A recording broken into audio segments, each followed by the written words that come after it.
Okay, I'd like to talk about now some conditions when we're determining whether a function has an absolute maximum or minimum. Now, again, I go back to parabolas because those are the first functions you learned about finding a maximum or minimum.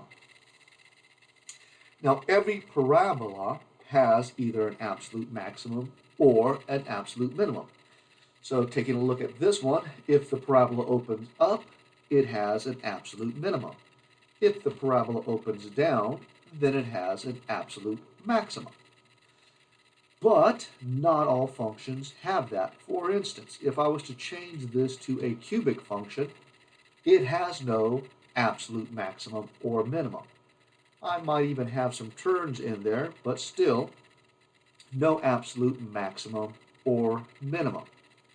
Now, with this function, if I was to restrict its domain, and the software allows me to do that, I could possibly restrict the domain from -1. Let's do it this way.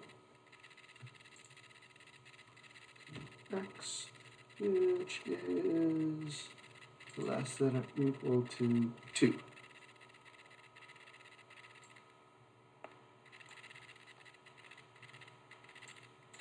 So, by restricting the domain of this function, where I have a fixed starting point and a fixed ending point, allows me to have both an absolute minimum value, in this case at the end point, and an absolute maximum, at this case at a location on a vertex, again where my derivative goes to 0.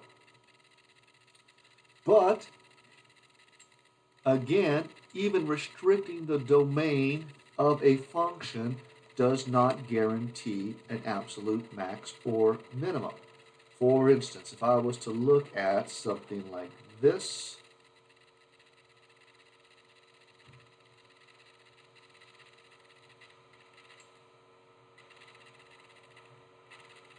okay, this function, as you'll notice, has a vertical asymptote at x equals 0, which means as I approach x equals 0, the function goes up and up forever, both from the left and from the right. Even though by restricting the domain, I have a very definite starting point at x equals -1 and a very definite ending point at x equals 2, still do not guarantee both an absolute max and an absolute minimum. In fact,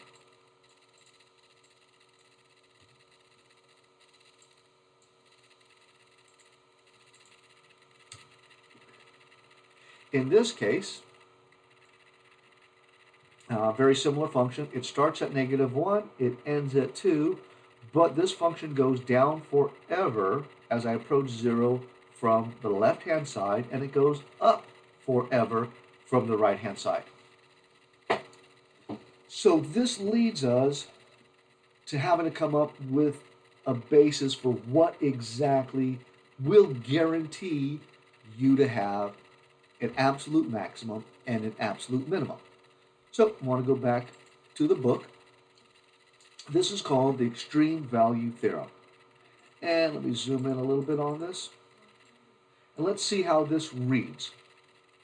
If f is continuous on a closed interval, which that's what I was showing, it had a specific starting and a specific ending point, then f attains an absolute maximum value somewhere along the way,